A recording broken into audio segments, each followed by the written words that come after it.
Hello friends, welcome to our channel, where we make learning from books easy and enjoyable. Today, we're sharing the story of a book that has transformed the lives and thinking of millions of people. We're talking about Rich Dad, Poor Dad, the best-selling book by Robert Kiyosaki. This book offers powerful lessons on money, financial education, and developing a mindset for success and wealth. This book tells the story of two dads, one rich and the other poor, and how their thoughts and decisions shaped their financial situations. The main message is how these choices impact wealth and success. In this video, we'll explain the 6 key lessons from Rich Dad, Poor Dad, along with its most important principles and inspiring stories, all in simple English. If you want to change your financial life or improve your financial situation, this video will guide you. You'll learn how to make money work for you, the difference between assets and liabilities, why financial education matters more than school subjects, and the reasons why some rich people struggle to grow their wealth. Learn how to become rich by changing the way you think. If you enjoy this video, don't forget to like, share, and subscribe to our channel. Our goal is to share knowledge that can bring a positive change to your life. So let's begin this amazing journey and explore the lessons from Robert Kiyosaki's great book. Robert Kiyosaki, the author of this book, shares a unique story about having two fathers. One was highly educated, a PhD holder, but struggled with money and lived in poverty. Robert called him Poor Dad. The other father, though not very formally educated, had a deep understanding of finances and became wealthy. The second father was wealthy, so Robert called him Rich Dad. Now, you might wonder how someone could have two fathers. The answer is simple. Robert's poor dad was his real father, who believed in studying hard and getting a secure job to build a future. On the other hand, his rich dad was actually the father of Robert's friend Mike, who encouraged Robert to think differently and achieve something great in life.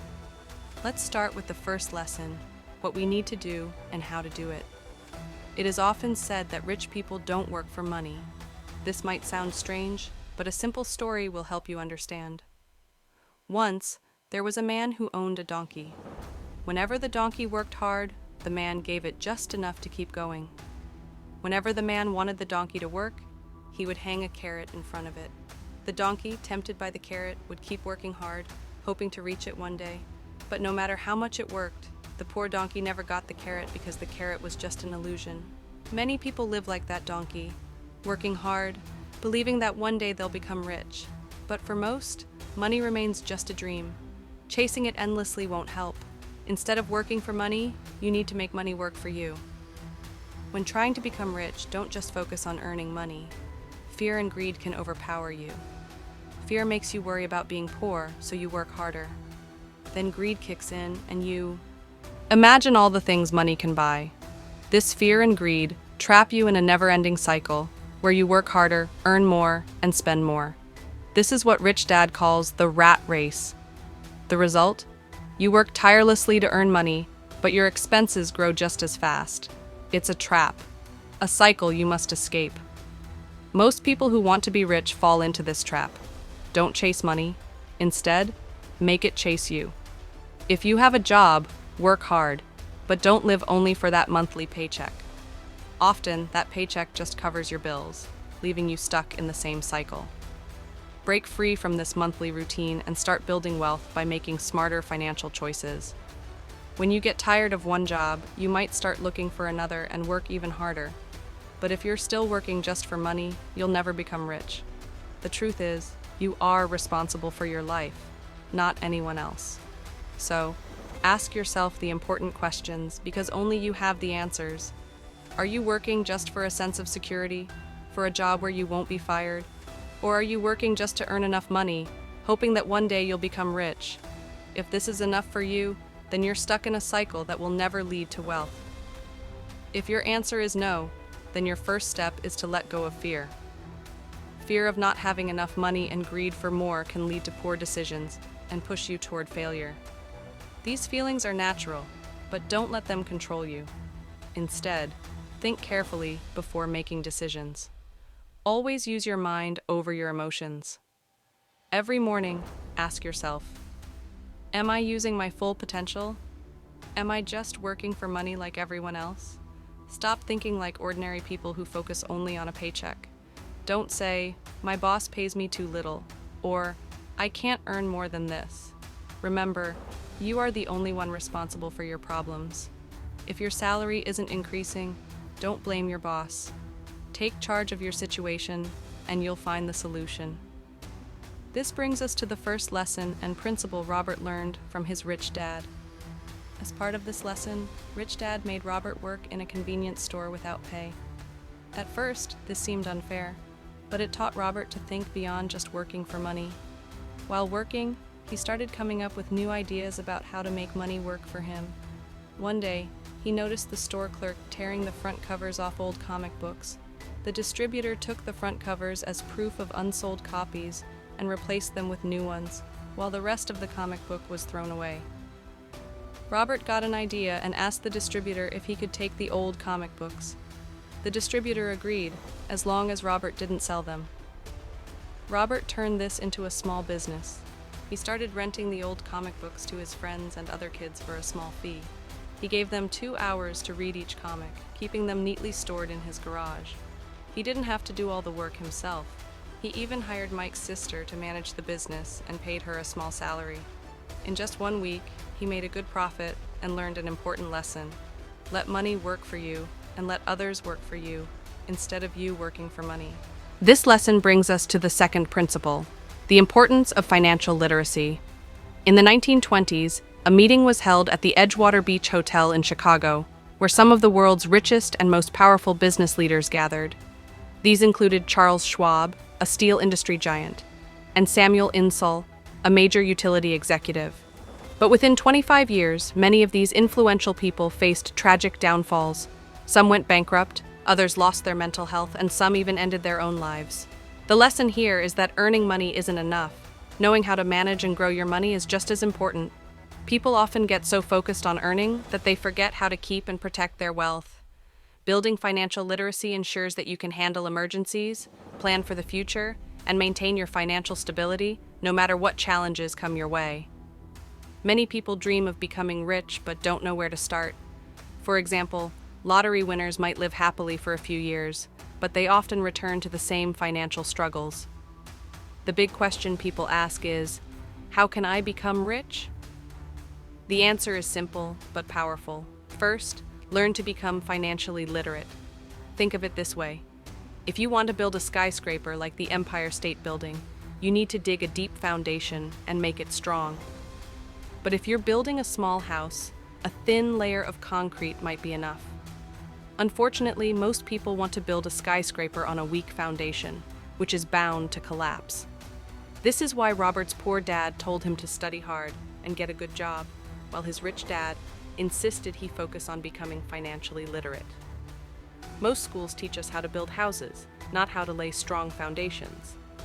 While schooling is important, it's not enough to prepare you for real-life success. This leads to the third lesson. Understand the difference between assets and liabilities, and always invest in assets. At first, this might sound simple, but it's the most important rule for becoming rich. The problem is that many poor and middle-class people confuse liabilities, things that take money out of their pockets, with assets, things that put money into their pockets. The rich, on the other hand, know the difference. They focus on buying true assets and follow a principle called KISS. Keep it simple. Stupid. Rich Dad taught Robert and his friend Mike this simple rule, helping them build a strong financial foundation. If this rule is so simple, why isn't everyone rich? Because many people fail to apply it. They keep buying liabilities, thinking they are assets. Understanding this difference and making wise financial decisions is what sets the rich apart from everyone else. The difference between assets and liabilities is so simple that many people overlook it. Most think they understand it, but in reality, they only know basic literacy, not financial literacy. Financial literacy means understanding how money works. For example, your income statement shows how much money you earn and spend, while your balance sheet shows the balance between your assets, what you own, and liabilities, what you owe. Even some accountants struggle to see how these two are connected. To clarify, assets are things that put money in your pocket, while liabilities take money out of your pocket. For instance, if you buy a house and rent it out, the rent covers your mortgage payments, and once the loan is paid off, the house and the rent are your assets. However, if you buy a house and live in it, it becomes a liability because it doesn't generate income. It only creates expenses. So, if you want to become rich, focus on buying assets. If you want to remain poor, keep buying liabilities. Rich people understand this simple rule and follow the KISS principle. Keep it simple, stupid. On the other hand, poor people and many middle-class people don't fully understand this principle, which is why they struggle financially. Financial literacy is about more than just numbers. It's about writing your own financial story. In many families, hard-working people earn a lot, but still end up spending all their money on liabilities. Let's look at how a middle-class person spends their income and why they stay stuck in the middle class, or sometimes fall below it. Most middle-class people spend their income on liabilities such as house payments, car loans, credit card bills, rent, utility bills, and other expenses. Their earnings are quickly drained, leaving no money to invest in assets. On the other hand, poor people may not have liabilities like loans, but they also don't have assets. Their income is often just enough to cover basic expenses. For example, if a poor person earns $2,000 a month, they might spend $800 on rent, $200 on transportation, $400 on taxes, and the remaining $600 on food and clothing. This leaves nothing to save or invest, keeping them stuck in a cycle of just getting by. The key takeaway? To escape this cycle and build wealth, focus on acquiring assets that generate income, not liabilities that drain your money. When someone spends all their income on expenses and doesn't invest in assets, they end up with nothing. Sometimes they even have to borrow money to make ends meet, which only makes their situation worse. In contrast, rich people focus on buying assets that generate income. These assets earn money for them, increasing their wealth over time. For example, they might buy a property, rent it out, and use the rent to pay off the loan. If the loan payment is $1, they charge $2 as rent. $1 goes to the bank, and the remaining $1 goes into their pocket. This is how the rich make money work for them instead of working hard for money. The key difference between a rich dad and a poor dad is their mindset and how they manage money. It's not about how much they earn, but how they spend and invest their earnings. In the past, children were often told that getting good grades and becoming a doctor or engineer was the key to earning a lot of money. Many followed this path, but even some highly educated professionals struggle financially today. They believed earning more money would solve all their problems, but that's not true anymore. These days, children dream of becoming athletes, CEOs, movie stars, or musicians, because they've realized that good grades alone won't guarantee financial success. Financial struggles have become common, especially for young couples. Newlyweds often believe their combined income will make life easier. They think they can save for a big house or other dreams, but this focus on building careers and increasing income often traps them in a cycle of spending more instead of investing wisely. The lesson here is that financial success isn't about earning more. It's about managing what you earn wisely and investing in assets that grow your wealth over time. As people earn more money, their expenses tend to rise too. This creates a cycle where higher income leads to higher spending, leaving them stuck in the same financial situation despite earning more. For example, a newlywed couple might feel they've achieved some level of wealth and decide to buy a bigger house. But with a bigger house come new expenses, higher property taxes, maintenance costs, and utility bills. Soon, they want a new car, new furniture, and other luxuries. Their liabilities pile up, and they barely notice how deep they've fallen into the trap of spending until it's too late. Eventually, they realize they're stuck in a financial rat race and come to ask, how can we become rich? The mistake here is assuming that money alone is the solution to their problems. But the truth is, their problem isn't how much they earn. It's how they manage their money. There's an old saying that fits perfectly here. When you find yourself in a deep hole, stop digging. Yet, many people keep digging because they are afraid to step out of their comfort zone. For example, fear of public speaking often stems from fear of rejection. of being judged or laughed at. Similarly, people fear being different from others. They feel safer doing what the majority is doing, thinking that if everyone else is doing it, it must be right. Common advice like, your house is your biggest asset, take a loan, or upgrade your lifestyle as your salary increases, often leads people down the same path. We follow these ideas without questioning them because they're widely accepted.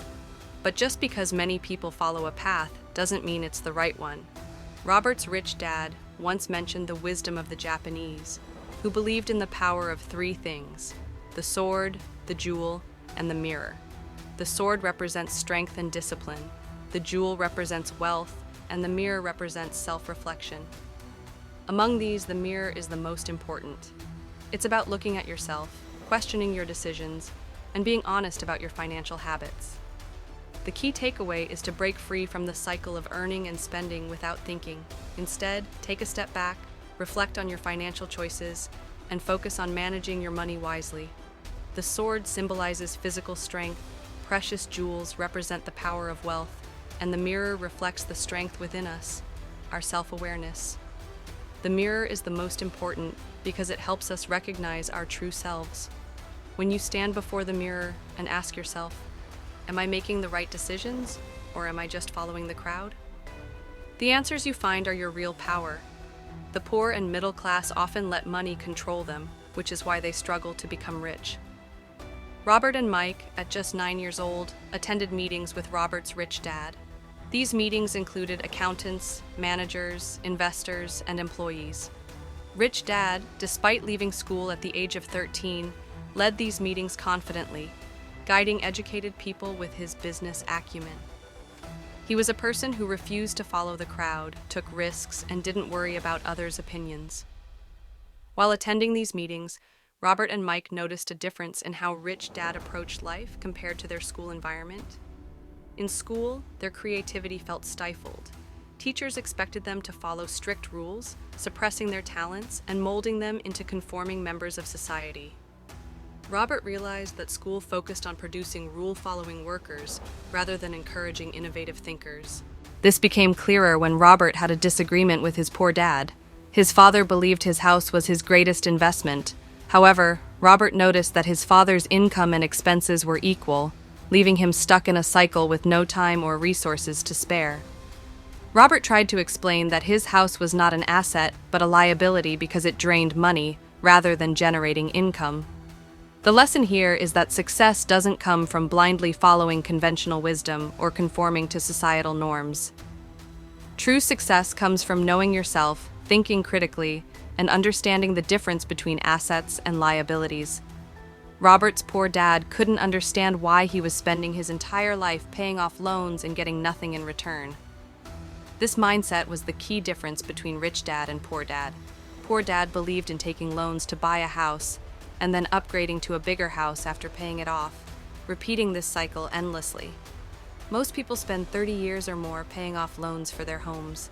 Some even end up in situations where the value of their house drops below the loan amount. Worse still, tying up all their money in one house prevents them from investing in other opportunities. As a result, they lose out on chances to build wealth. Robert noticed that focusing on assets instead of liabilities could change this pattern. For example, his wife's parents moved to a bigger house after retiring, thinking it was a smart decision. However, they were shocked to find out their new property tax was $1,000, which was beyond their retirement budget. This example highlights an important point. Buying a new house isn't necessarily wrong, but it's crucial to focus on building assets first. If you invest in assets that generate income, over time, you'll have enough money to buy your dream home without needing a loan. The reason the rich get richer while the middle class struggles is simple. The rich prioritize buying assets that make money for them. These assets pay for their expenses, and their wealth keeps growing. Meanwhile, the middle class waits for payday, spending their entire salary on living costs, taxes, and loans. When their salary increases, so do their expenses and taxes. This cycle creates a rat race where people work hard just to stay afloat. To break free, it's essential to shift from spending on liabilities to investing in assets. This is how the rich escape debt and build lasting wealth, while others remain stuck in a society burdened by loans. Many people believe that buying a bigger house when their salary increases is the best way to use their money. However, if that money was invested in the right way, it could completely change their life. The problem is that most people are so focused on their job that they don't consider other opportunities. They feel secure in their job and are too burdened by debt to take any risks, like quitting their job to try something new. Ask yourself, if you quit your job today, how long could you survive? If you've spent your life relying on your salary and accumulating liabilities instead of assets, the answer is probably not long. Financial literacy is key, as it helps you understand the difference between your net worth and your true wealth. Net worth is just how much money you have, but wealth is how much you can earn with the money you have. For example, let's say you have an asset that earns you $1,000 per month, but you spend $2,000 a month. In that case, you can only survive for half a month. The goal is to increase your assets so that the income from those assets grows faster than your expenses. Over time, this will help you build wealth. Even if you left your job, your assets would cover your living expenses. To truly become wealthy, your asset growth must outpace your expenses. This leads to the fourth lesson: mind your own business. Ray Kroc, the founder of McDonald's, shared an important insight during an MBA class. When asked what business he was in, he explained that McDonald's was not just about selling hamburgers, it was about real estate. McDonald's carefully selects locations and sells the land with the franchise, making it a real estate business. Robert's rich dad taught him that many people buy property, work hard for their salary, and pay taxes, but they're working for everyone else. They work for the government, the company they work for, and the bank. The education system teaches us to be employees, not employers. What we study often determines what we do for a living. But this mindset doesn't help us grow financially. When someone asks about your business, don't just say you're a doctor or banker. That's your profession, not your business. The real lesson is to make everything you do your business. Don't spend your whole life working for others to make them rich. Instead, focus on building your own wealth and living the life you want. Many people realize too late that their house loan is draining their finances. They mistakenly thought their house was an asset, but in reality, it was just a liability. The same goes for buying a car. Once you buy it, the expenses related to it become liabilities. This is why we focus on building the asset column of your finances. Focusing only on income is not enough. Financial success comes when you focus on growing assets. For example, buying a car is not an asset because it loses value as soon as you use it. Instead, consider buying assets like businesses that run without your direct involvement, real estate, or stocks and bonds. When investing, choose things you're passionate about because you'll understand them better and stay engaged. Robert, for example, was interested in real estate and stocks. He took his rich dad's advice and kept his job while growing his assets. The key is not to let any penny you earn go to waste. Treat your money like a tool that works for you. If you want luxury items, buy them according to your needs. But don't forget the difference between the rich and the middle class. The middle class spends as soon as they get money, but the rich invest first and enjoy luxury later. The next lesson is about the secret to wealth. The rich invent money. For example, Alexander Graham Bell invented the telephone. When his business grew and became difficult to manage, he offered to sell his patent to Western Union for $100,000. They rejected the offer, thinking it was too expensive. Later, AT&T became a huge company, showing how ideas can create wealth. Robert learned that everyone has potential, but many are held back by self-doubt. After leaving school, we realized that good grades aren't enough to succeed. Boldness, courage, and determination are also key to growing financially. To become wealthy, you have to take risks. The next Bill Gates or Alexander Graham Bell could emerge, and others may end up broke. The choice is yours. Improve your financial knowledge and you can achieve great things. Without it, the future might be uncertain. In today's world, many people are struggling financially because their mindset is outdated. Instead of accepting their mistakes, they blame their bosses or new technologies that will eventually become valuable assets. What used to be a loan has now become a liability, which is why staying updated is crucial. Robert created a game called Kinch Flow to to teach people how money works, how to get rich, and how to escape the rat race. One day, a woman played the game and won a boat card, which seemed like a great prize. But when she realized that owning the boat would require paying a huge tax, her happiness turned to worry. What she thought was an asset turned into a liability, and she asked for a refund. After some time, she called back and said she now understood the game's lesson. She could see how it related to her own life. This story shows that we often get angry or upset about things we don't fully understand, blaming them for our problems. But if we take a step back and think, we can see that understanding is the key to solving problems. In life, many people win money, just like in the game, but don't know how to handle it. They lose it because their old thinking holds them back. Some people believe they need the right cards or the right opportunity to succeed. But even when they have both, they still fail because they don't know how to recognize or make the most of the opportunity. Financial intelligence is about how creative you can be with money, whether you have the opportunity or the funds. Most people think the only way to get ahead is by working hard for money, but it's also about creating opportunities. The rich understand that money itself is not the goal.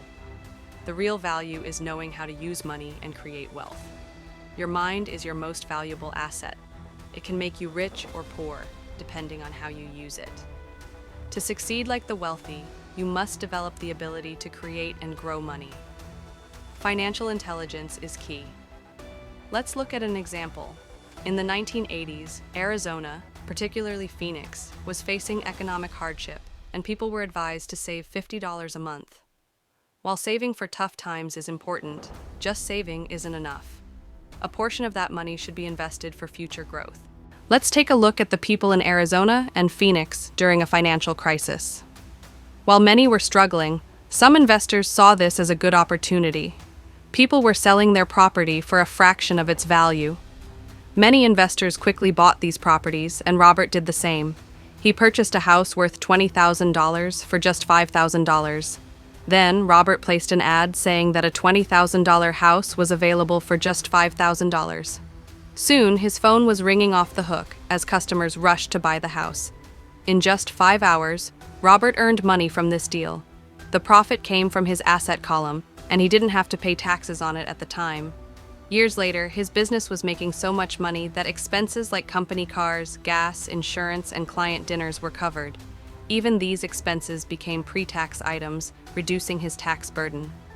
A few years after the house was sold for $5,000, it was worth $30,000.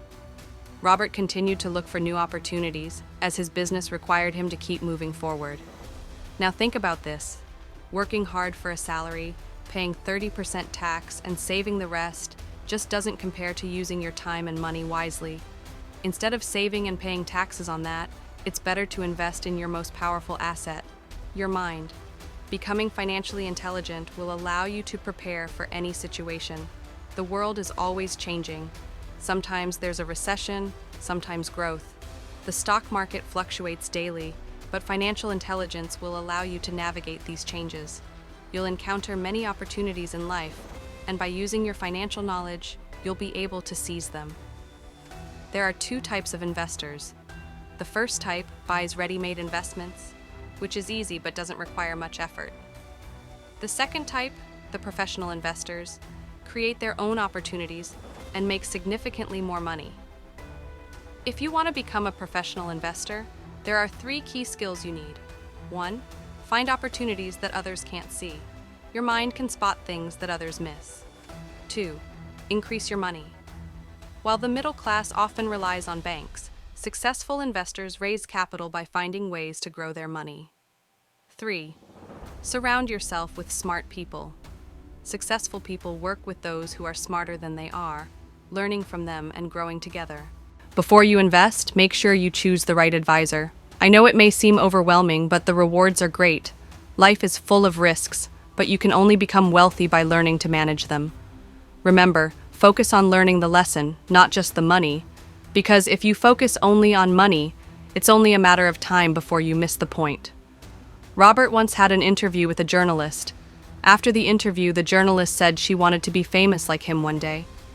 Robert asked her what interested her the most, and what was holding her back. She said her job wasn't progressing. Robert suggested that she should join a sales class. The journalist replied that her friend had already taught her sales, but she considered it a small job. Robert reminded her that he himself had once gone to sales school. The point is, if you have a talent and want to make money from it, just having the talent isn't enough.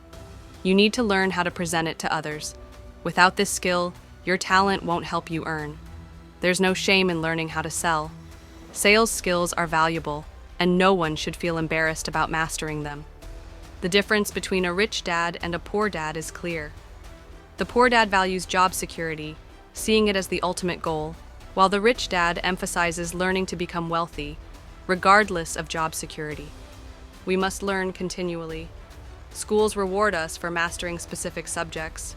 For example, doctors specialize in fields like pediatrics, but they first master general medicine before specializing. Similarly, your knowledge grows as you work with different companies, travel, and experience how things work.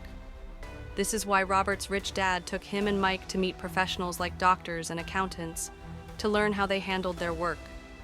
Robert's decision to leave his steady job and join the Marine Corps was hard for his poor, educated dad to understand.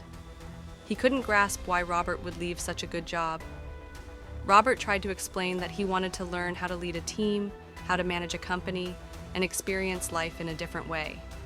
After his time in Vietnam, Robert joined Xerox to improve his sales skills. He wasn't interested in the job for the money. He wanted to overcome his fear of selling. After training in sales, Robert started his own business and sent out his first shipment. If it failed, he risked bankruptcy.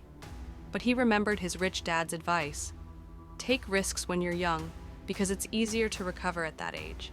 Many employees work hard just to keep their jobs, not realizing that this won't bring long-term success. So why not learn everything you can now before you choose a career path? Once you pick a profession, you might feel stuck in it forever. Take the time to learn, grow, and then make your decision. Stay tuned for upcoming videos on our YouTube channel. Make sure to subscribe to Ebook-audio, hit the bell icon to get notifications, and don't forget to leave a comment. We'd love to hear from you.